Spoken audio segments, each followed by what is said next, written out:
Vamos lá. Pessoal, mais uma vez é um prazer estar aqui.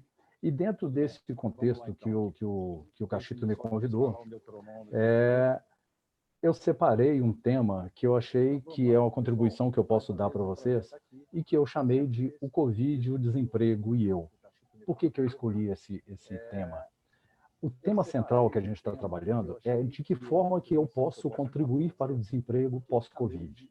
E eu quero chamar as pessoas que estão nos assistindo aqui a uma reflexão que é a forma como eu encaro o mundo, como eu encaro problemas, como eu aprendi a resolver problemas na minha vida. E é em cima disso que a gente vai falar. É como se fosse uma peça em 3 atos curtos. A primeira delas, o o Covid-19, mas eu vou falar do Covid de uma forma diferente. Eu vou falar do Covid tentando não falar do Covid. Vamos lá.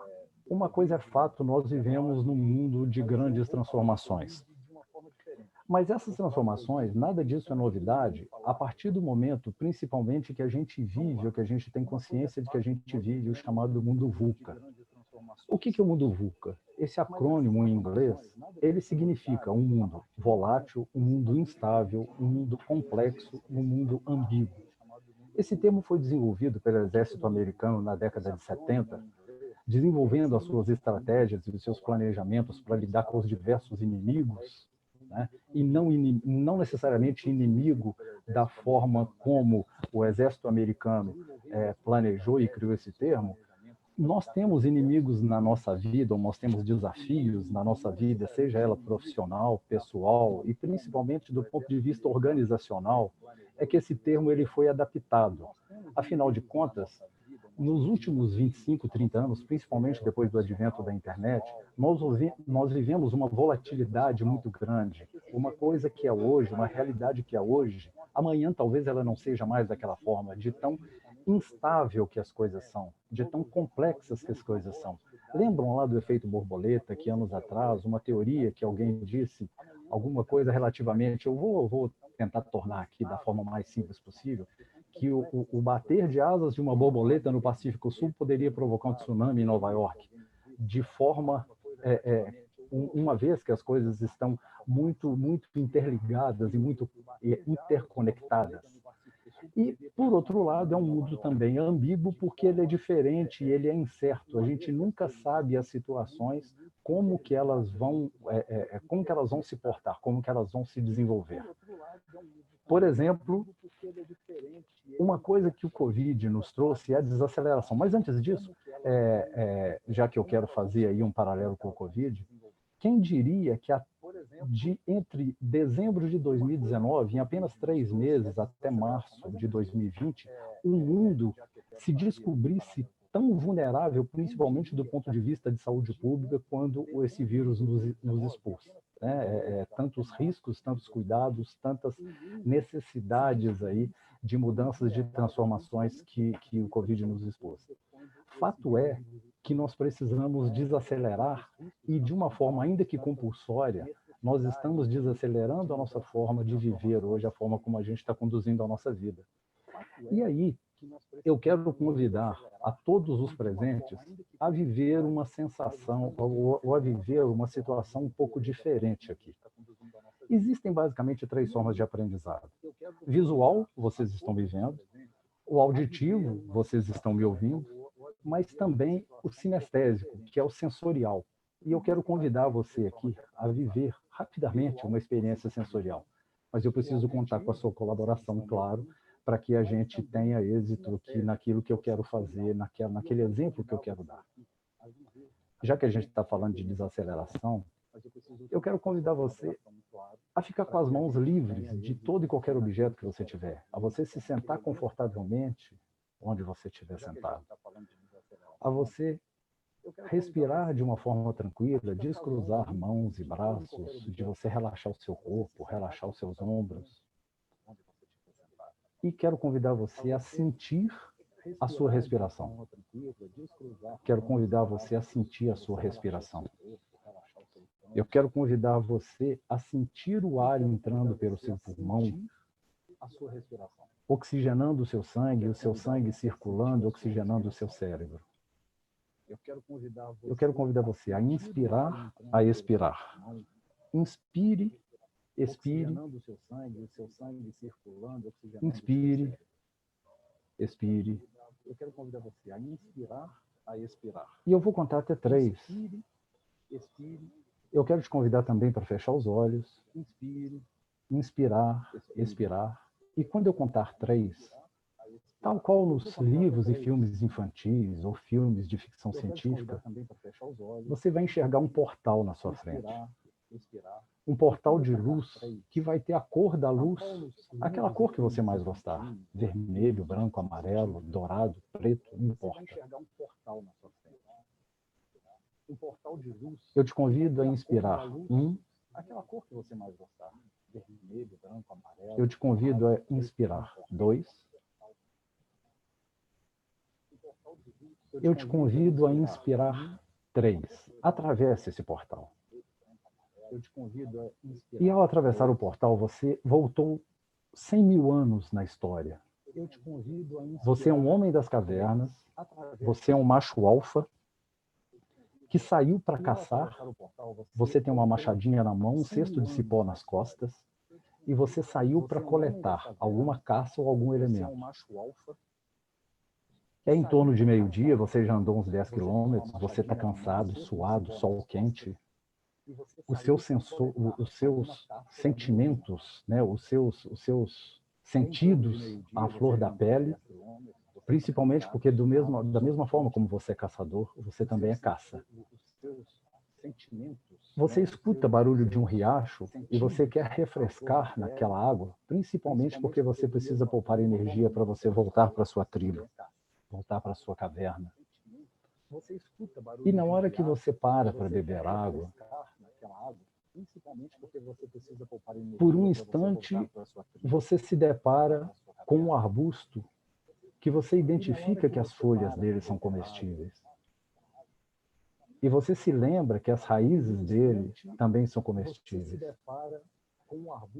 Você vai em direção desse arbusto e começa a catar as folhas rapidamente, encher os cestos e escavar, tentando tirar a raiz daquele arbusto, quando no seu alcance visual, você sente a presença de alguma coisa e quando você olha, você sente aquela descarga de adrenalina, as suas pupilas dilatam, o seu corpo arrepia, porque você está a 2 metros de distância de uma naja, com aquelas presas enormes, com aquele pescoço dilatado, pronto para te dar um bote.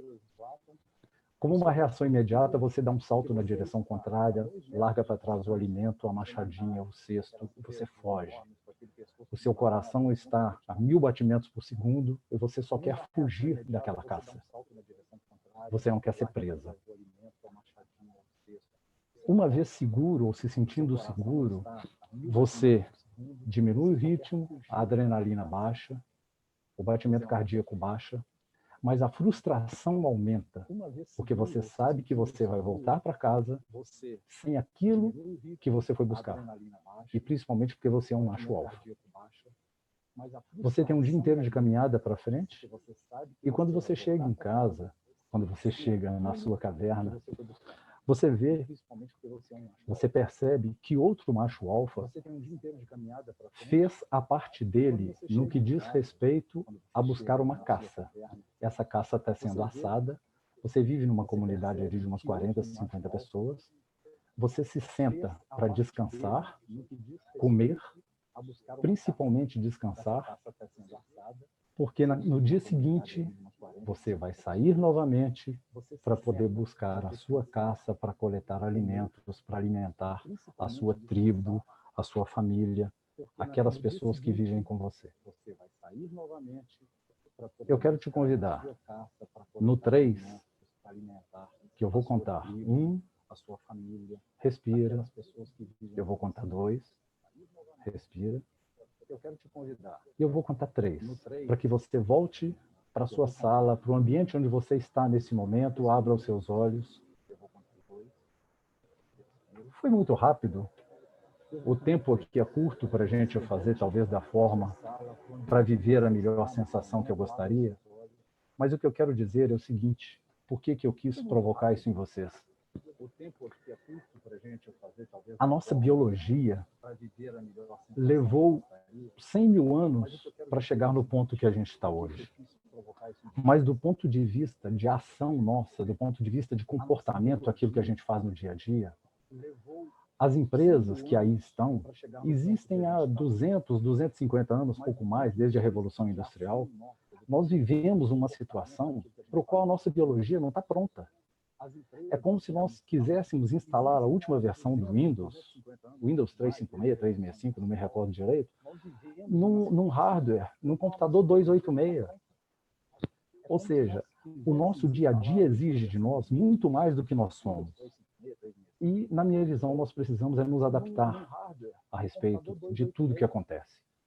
O Covid, sem querer subestimar tudo que está acontecendo, ele é mais um dos desafios que a gente já passou na nossa vida, talvez o maior desde a Segunda Grande Guerra. O desemprego é um fantasma que pode vir a aparecer ou aumentar muito mais com o Covid, mas o desemprego já é uma realidade, já é um fantasma na nossa vida há muito tempo. Como será o mercado de trabalho pós-Covid-19? Alguém arrisca dizer, existem suposições e percepções dentro do que a gente vem traçando de um determinado cenário dentro desse contexto de mundo VUCA. Mas são situações que o Covid, de repente, o Covid vem ser a cereja do bolo. É uma situação muito criada pelo Covid, na minha opinião. Quais serão as principais consequências? Quais as novidades e oportunidades que o Covid está trazendo para profissionais e para as empresas? Uma coisa é certa, esses novos impactos, eles provocam mudança de comportamento. E é isso que a gente está vivendo.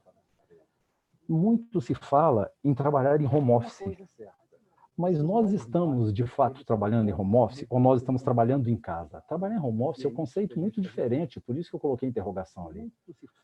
Da noite para o dia, algumas pessoas já trabalhavam em home office, já tinham seus escritórios em casa. Mas não tinha um menino pulando corda do lado, jogando peteca, tudo que envolve o funcionamento de uma família. A vida, ela acontecia. Hoje, a vida está acontecendo também. As pessoas estão trabalhando com o neném do lado. Tudo bem que pode ser gostoso essa vivência, essa participação da família, mas o home office é muito diferente disso e é como se a gente estivesse trabalhando dentro de uma prisão. As coisas precisam ser melhor adaptadas e ajustadas. Dentro dessa mudança de comportamento, eu acredito que nós estamos vivendo novos hábitos, desenvolvendo novas disciplinas, porque a gente está se autoconhecendo. E no autoconhecimento, sobretudo, eu quero destacar valores. Valores são aquelas coisas que fazem com que a gente faça o que a gente faz. Nós estamos nos tornando mais solidários. Nós estamos muito despertados aí para compaixão. Empatia é uma palavra que está na moda e que a gente precisa, de fato, aprender a conviver com ela. Fato é que as mudanças que estão acontecendo na nossa vida, a gente precisa avaliar, a gente precisa entender essas mudanças, que elas podem ser tanto positivas quanto negativas, dependendo da forma como a gente reagir a elas.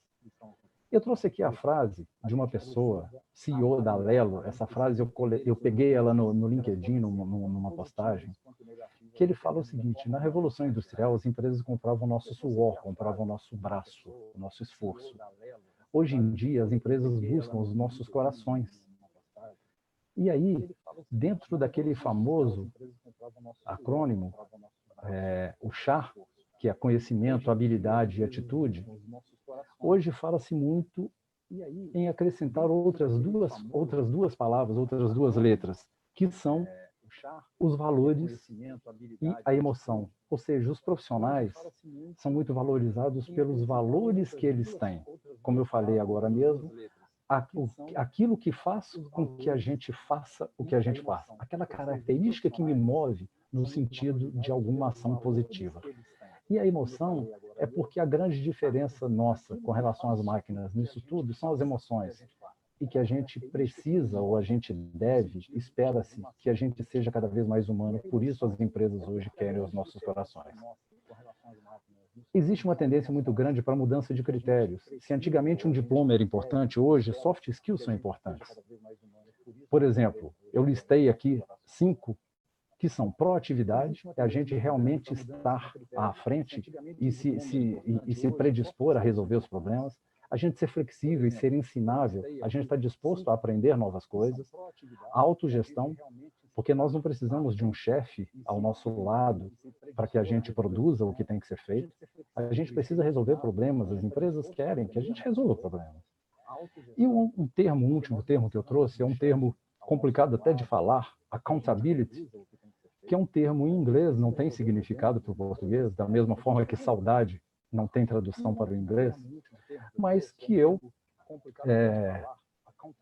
me meti a fazer não uma tradução, mas uma associação a um termo que eu gosto muito e que eu quero trazer aqui dentro da minha forma de participação nesse contexto de que colaboração eu posso dar.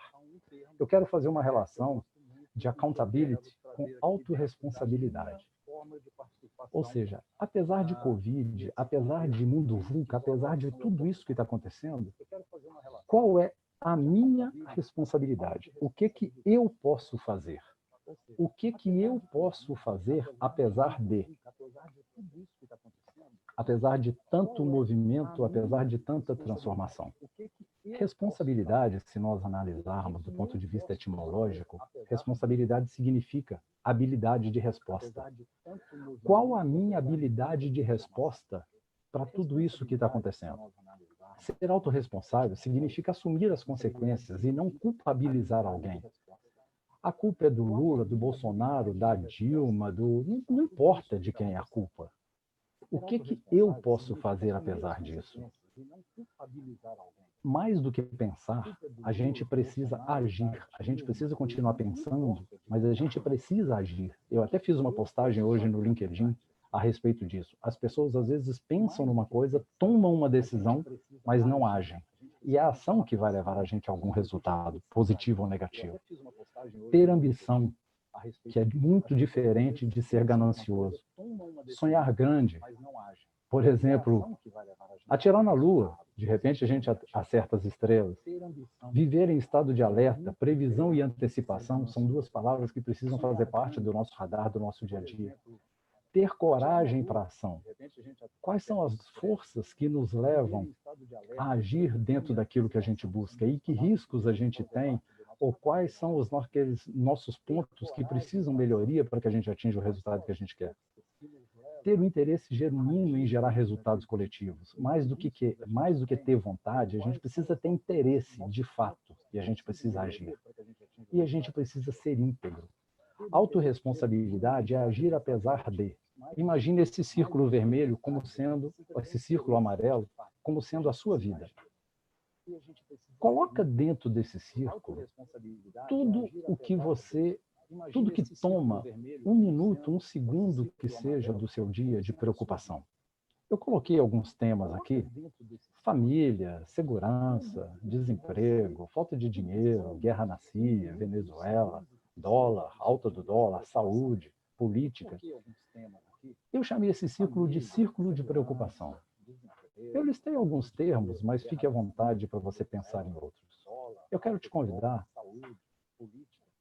para dentro desse círculo, coloque um outro círculo que nós vamos chamar de círculo de influência e traga para dentro desse círculo aquilo que estiver sob o seu domínio, aquilo que estiver sob a sua influência, aquilo que você pode agir sobre eles. Por exemplo, a sua família está dentro do círculo de influência, a segurança, talvez sim, talvez não, porque depende de fatores externos. Da mesma forma, o desemprego.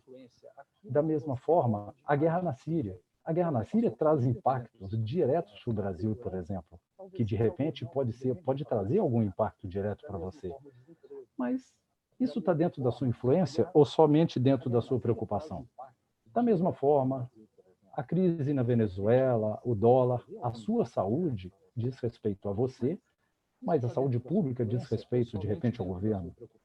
Da mesma forma, a questão política. A política pode causar uma preocupação a você, mas a política não depende de você, embora dependa de você eleger os governantes. Cachito, para terminar aqui em cima da hora, eu desejo sucesso a quem me ouviu e espero, de alguma forma, ter deixado aqui a minha contribuição. Aqui estão os meus contatos, foi um grande prazer estar aqui, foi um grande prazer falar para todo mundo, espero ter deixado uma mensagem que possa ser útil para alguém. Um abraço.